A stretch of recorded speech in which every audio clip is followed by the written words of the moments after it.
right, everybody, welcome back to Diamond Grove Adventures. I'm Billy. Good to see you again. As you can see, groundwork has started. The 2,100-foot long train line has been staked out. As-built companies have cleared the path of vegetation, and very soon, in the coming weeks, excavation will happen, the roadbed will be built, and then the tracks will start going down. We're excited about this for many reasons. One special thing is this is a very historic train. The rail that you'll be riding on is actually Carnegie steel. We have rail that will be going down here that's over 100 years old. It's part of American history. Good as new. The steel they built back then is just as solid today as it was then. But you can see no leaves on the trees right now, but we're working hard for springtime to where you and your families will be able to come out and ride this train together.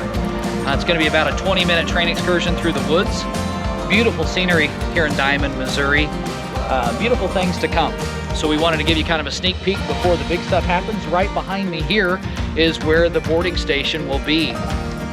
There'll be a covered train pavilion about 100 feet long. There'll be a switch track with 2 train lines. One will be the main line, one will be the siding. We've got all of that engineered and the details worked out for that. So keep in mind, this is what it looks like today, but really soon it's going to look a whole lot different, and we're excited to show it to you.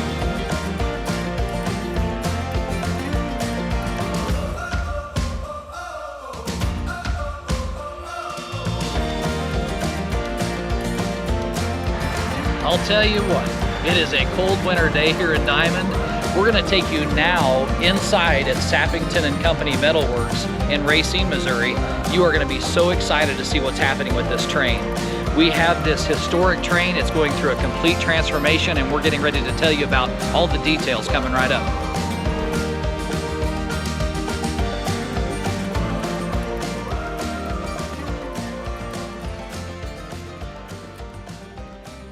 Hello everybody, we're down at Sappington and Company Metalworks in Racine, Missouri today. Here with Joel Sappington, and what you see going on here is the result of bringing a car in to rebuild it to making it new again. So these rail cars that you'll be riding on are in the 80-year-old range, and there's a lot of things that have changed. Rider comfort to add suspensions, safety aspects that we'll have to consider. So Joel and his team are going through all the parts right now to make them new again. So I'm going to introduce you to Joel. He'll tell you a little bit about the process. Yeah, I'm Joel here at Sappington Metalworks. What we're doing is we had found on the original cars there was some damage and some welds that would have needed to be repaired. So we decided just to go with all new frames. This was all 1/4" sheet metal. We plasma cut it all out, bent it all into the shapes that we needed to make these cars safe and where they'll last a lot longer than had we repaired the originals.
So here we are with a frame that has just been assembled. It's actually still warm to the touch.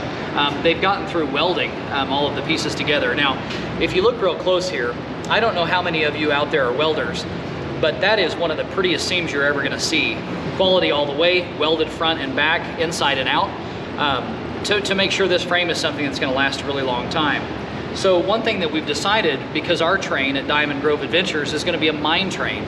So if you think about what a mine car looked like, it wasn't polished, beautiful, shiny. It was something that would look like it was kind of rusty and had been working underground for quite some time. So we made a decision to use brand new steel, but allow it to go back to a more rusty type patina, and then we'll seal it so we'll have that patina look that we're going for there. So once this process happens, I'll let Joel tell you a little bit about what's next. All right, so after we get this done, we're going to mount the spring hangers and the springs and the axles, flip them back over, and then mount the floors on them, and then start working on the benches on the inside and the handrail and the gate for the outside.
All right, so the process that you see happening right here, obviously we've got the wheel sets and the axles, taking those off of cars that haven't been worked on for quite some time in a lot of cases. So I'll let Greg tell you what he does with this process.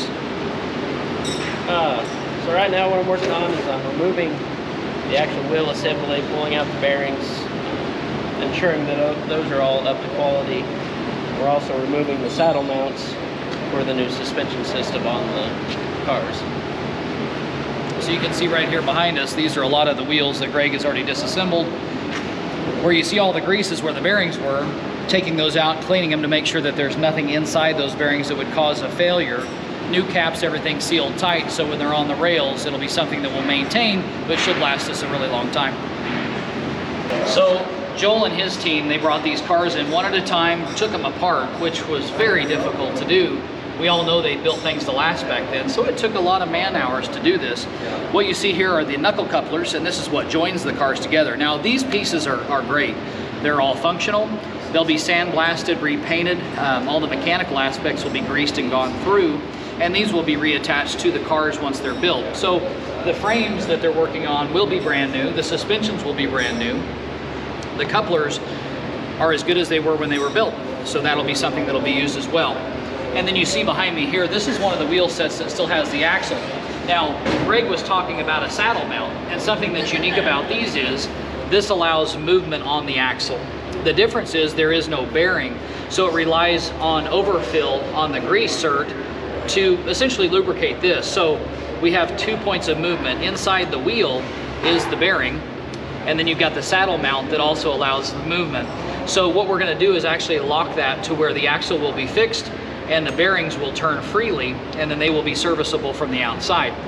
There are caps on the end of those, so not only will there be a grease cert that we can hook up to lubricate, but if we ever need to maintenance, then we can do those from the outside, which will allow for more simple maintenance processes. So on the axles, we have the saddle brackets that we talked about a minute ago. This train was actually designed to be a mechanical feature at an industrial complex. The thing that they did not need is a suspension. So when you're hauling materials don't mind if they bump around a little bit. So what we've done is we've re-engineered a way to make these saddle brackets include a suspension to where there'll be leaf springs on each wheel. A couple things there. When you have a fixed axle set of wheels and you've got a rigid frame car, we want to make sure that each wheel independently stays pressed down to the rail. So to include a suspension will improve safety as well as rider comfort by making sure that that wheel is always pressed against the rail. So we're gaining functionality there, but we'll also gain in a rider comfort aspect of the design. All right, so what we have here, obviously going to be a wheel. Now inside the wheel is a tapered wheel bearing. So if you see right there, this wheel was without a cap. You can see from all the buildup and things in there. So what Greg is doing in his process over there, they're taking the wheel off completely from the axle, pulling that bearing, and then with some special materials, they're cleaning those to make them new again. The caps that are missing, we will be machining those to where they'll look like they've always been there. So this is what you'll get with the bearing when you have grease involved. When there is no cap, it's going to fill up with some undesirables. It all goes as far as safety, but also rider comfort. We want those wheels to spin very freely. A good example is a fidget spinner. You take that, you spin it, and it just goes and it goes and it goes. Same thing on a well-built bearing that's properly lubricated, is that when you turn that wheel, it's going to require very little force to continue it turning. So even that little bit is very important to the overall success of the train. So we just talked about the importance of the cap. So you'll see here, this is going to protect that bearing from the outside elements and from gravel, dust, dirt, and debris. That's the important part that keeps this part clean. So if you look closely, these bearings and these little lock nuts here are what holds that wheel and the bearing in place. So Greg's done an excellent job getting all the gunk off of them. And you can see they're very free turning once they're re-lubricated. So once they go back in the wheel hub, they'll be packed with the proper grease, sealed up with a nice clean cap, and they should last us a really long time.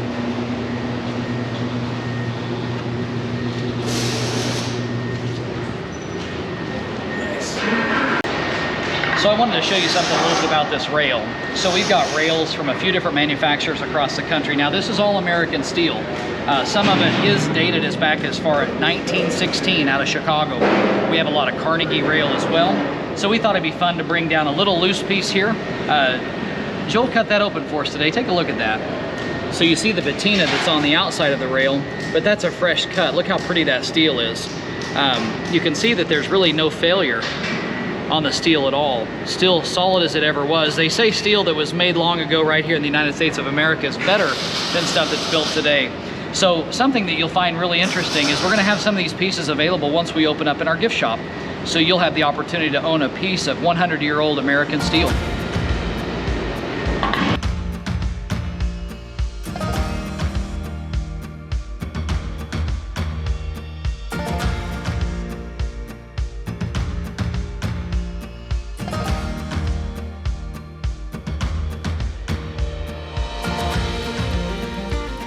So what you see behind me and around me, think of if you were setting up a Lionel train in your living room. So, you know, you've got a little bit of work to do there. We have close to 54,000 pounds of rail to assemble. So we're gonna give you an overhead shot of what that looks like. Hundreds of pieces of rail, most of which are over 500 pounds a piece. And that is what Asbel is gonna help us with. Their professional railroad installers are gonna come and put our train set together. We have a lot of great people working on this project, some of the most talented people out there. We need your help with something though. We want you to subscribe to our YouTube channel. Also follow us on our Facebook page. There are going to be many exciting videos for you to see. Get your kids involved. We're going to talk about engineering of railroads. How do they work? What is track ballast? How do you set the gauge correctly? It's going to be great stuff. Informational, but also fun at the same time. There's also going to be a lot of giveaways. So if you're into VIP experiences, free tickets to opening weekend, that's where you're going to find that information. So do subscribe to be eligible for those type of giveaways. We want to see that audience grow, and as soon as we hit our first 500, there's going to be a big announcement. So please do subscribe. We look forward to seeing you really soon and bringing you some exciting updates.